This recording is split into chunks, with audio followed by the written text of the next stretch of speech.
आणि आज मनाचा निर्णय केलाय मी आणि तोच मनाचा निर्णय करूनच आलो आहे. पण गेली कुठं? सरस्वती, सरस्वती,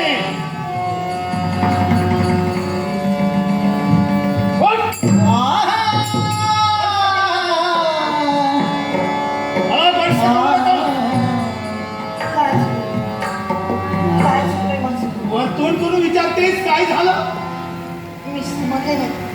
समजलं नाही. तुझ्या हातून चुकलाय तर खूप चुकलाय. काही बोलण्या पलीकडे झालेलं आहे माझा. काही चुकलं म्हणून वरतून करून विचारते. तुम्ही आल्याला पाठायला सुरुवात केला. पहिला सुरुवात काय केलं मी? काय झालं? अगं गावात जातोय मी. आपण भिक्षुकासाठी गेला होता ना? माझ्याकडे पाहून म्हणताय. अगं खदखदा हसताय. हो पहा, पुढा पाण्याचा माग येतोय. निर्वचना होते कुठं तोंड दाखवायला जागा शिल्लक राहिली नाही. आणि हे तुझ्या बरोबर आहे. तुझ्या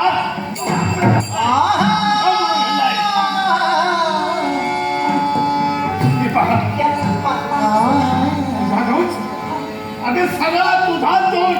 इतर मुलांप्रमाणे मी त्याला शपथ दिली. आता तुमच्या माझ्या नशिबी हा असा बाप याला कारणीभूत तू आहेस.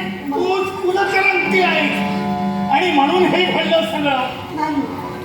अगं मला सांग, तो काका जन्माला येण्यापूर्वी या गावात किती मोठा मान होता गं. प्रत्येक म्हणायचे विद्याधर विद्याधर.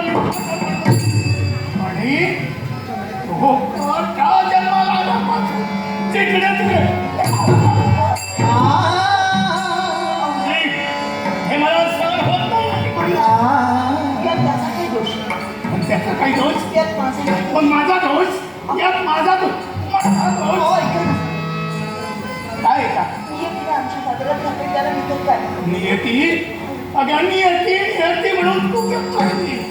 पण त्याचा काय उपयोग आहे मला सांग. तुम्ही समजा मी मनाचा पट्टा केला असता ग. समजा पुढं काय मागं काय याचा विचार केला. पण मला सांग कसं सहन करू मी? आपण मनाचा सैन्याला बाळगलं कसं?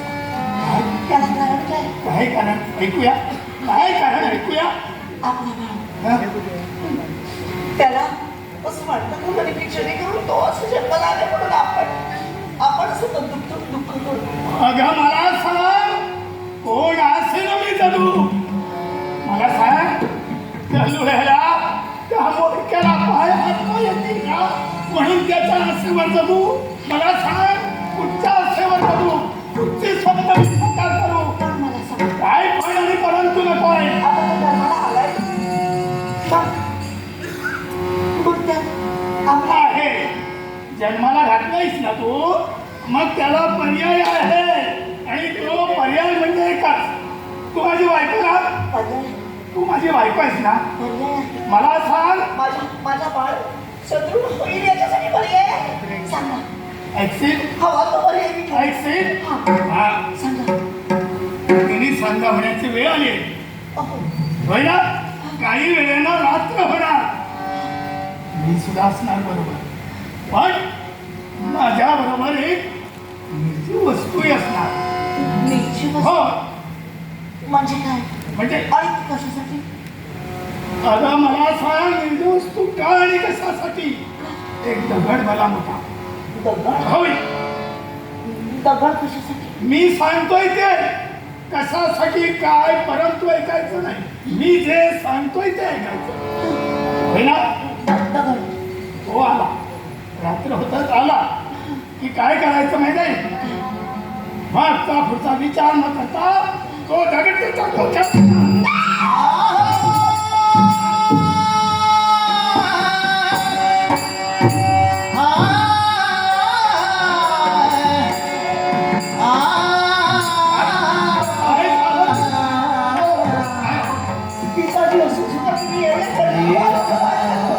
म्हणजे तुमच्या अंतरातील बाप मेलाय ताई असं त्याच्यासाठी बाप तेव्हाच मेला.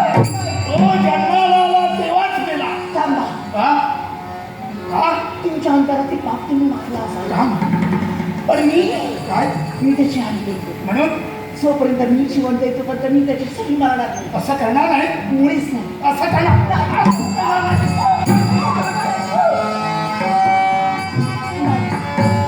जोपर्यंत मी जिवंत आहे तोपर्यंत माझ्या बाळाला नाही हे विचारही मनात आणू नका.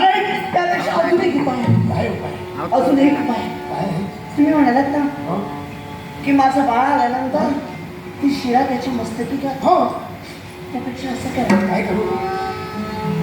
आम्हा दोघांमुळे तुम्हाला यातना खूप होत आहेत ना, म्हणून काय करू ते सांग. आणि जास्त त्या माझ्यामुळे. मग माझ्या बाळाकडे नका पाहू. त्यापेक्षा मी त्या राज्यात बघितला आहे. तो शिंग आहे. म्हणून मी निद्रा अवस्थेत असताना हा हा ती शिळा माझ्या मस्तकी घाल. काय जेणेकरून या सगळ्या यातनातून मुक्त होईल. ती शिळा तुझ्या तुझ्या डोक्यावर घालू असं म्हणताय? हे पहा, तुझा रडणं मला नकोय. आता माझा डोळी जड झालाय आणि मनाचा अंतिम निर्णय करूनच आलाय. हे जर तुला साध्य नसेल तर ऐक, शेवटचा पर्याय सांगतोय मी तुला. आजपासून 4 दिवसाची मुदत देतोय तुला, आणि त्या 4 दिवसात तुझ्या मतात परिवर्तन झालं नसेल, त्या कायद्याला जर सेवन केला नसेल, तर तुझ्या नवऱ्याची तुला